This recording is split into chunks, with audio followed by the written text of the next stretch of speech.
Bonjour, dans cette vidéo nous allons apprendre à travailler sur la notion de statistique à deux variables. Alors ces statistiques à deux variables sont bien évidemment à mettre en rapport avec les statistiques que vous avez pu étudier pendant votre année de première, mais c'est un petit peu différent. En effet, pendant l'année de première, vous avez étudié un seul caractère, une seule propriété, comme la taille d'un individu, le prix d'un objet, et vous avez appris à déterminer les valeurs moyennes, valeurs médianes et la mesure de la dispersion d'une série par exemple l'écart type. C'est un petit peu différent cette année puisque nous allons étudier en même temps, simultanément, deux variables, deux caractères, deux propriétés. Alors pour clarifier un petit peu mon propos, je vous propose de regarder l'exemple qui est dans votre fiche de cours, dans lequel on vous parle d'un particulier qui a acheté son véhicule en 2009. Il envisage de le revendre. Il envisage de le revendre dans les années qui vont arriver. Et pour cela, il veut connaître ce que l'on appelle la cote Argus, c'est-à-dire la valeur de son véhicule. Puisque vous savez que les véhicules perdent de leur valeur année après année. Donc l'Argus étant un magazine qui donne les valeurs des différents véhicules en fonction de leur marque, voilà le tableau, voilà un petit peu les différentes valeurs qu'il a pu relever. C'est-à-dire qu'en 2010, son véhicule valait 16 000 euros, en 2011 il en valait 13 500 et ainsi de suite. Bon, alors vous voyez que dans cet exemple, on étudie bien évidemment la valeur, c'est-à-dire la cote en euros du véhicule, mais on étudie cette valeur en fonction des années, puisque cette valeur évolue par rapport aux années. Alors, dans le tableau, il y a marqué année 2010, 2011, 2012, etc. Et on a pris la peine de rajouter une ligne supplémentaire où il y a marqué rang, c'est-à-dire que l'année 2010 correspondra au rang 1 ou à la position 1, l'année 2011 au rang 2, etc.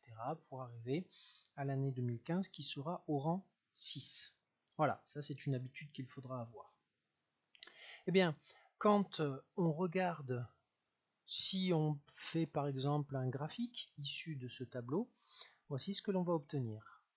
Voilà, donc on peut faire un petit zoom.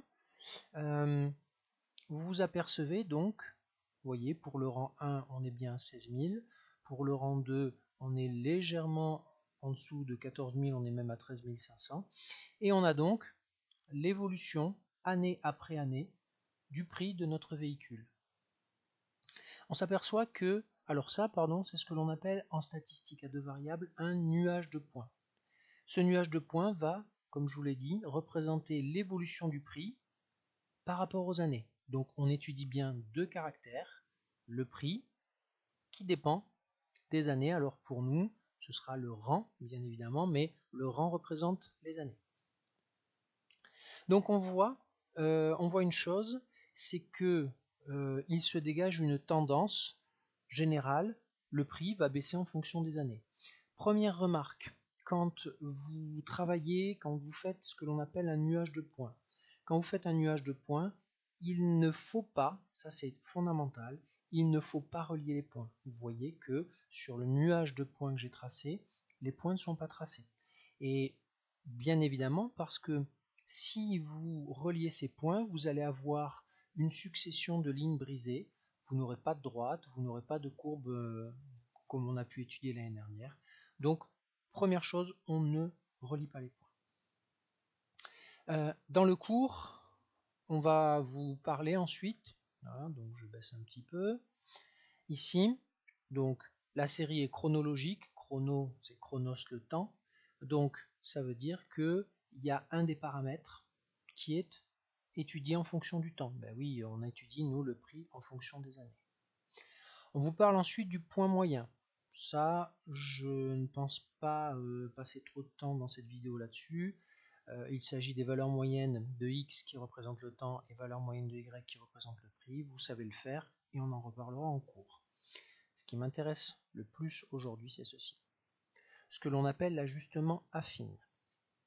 Alors, tout à l'heure, on a vu une chose, c'est que si on suit notre nuage de points, que je vous remontre ici, on voit bien que le prix descend en fonction de l'année ou des années écoulées, mais on s'aperçoit aussi que c'est dommage parce que à peu de choses près, on a notre prix qui suit une droite bien régulière. Alors, comme je vous l'ai dit, si vous reliez tous vos points, ça ne va pas former une droite. Mais on peut essayer de tracer une droite qui va passer par un maximum de points, ou qui va passer au plus près d'un maximum de points.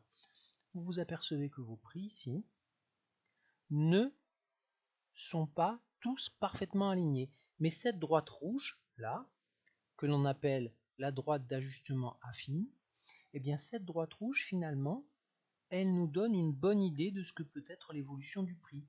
Regardez, pour le rang 2, on est parfaitement sur la droite. Pour le rang 3, finalement, on n'en est pas si loin. Pareil pour le 4 et pour le 1. Pour le rang 5, on est sur la droite.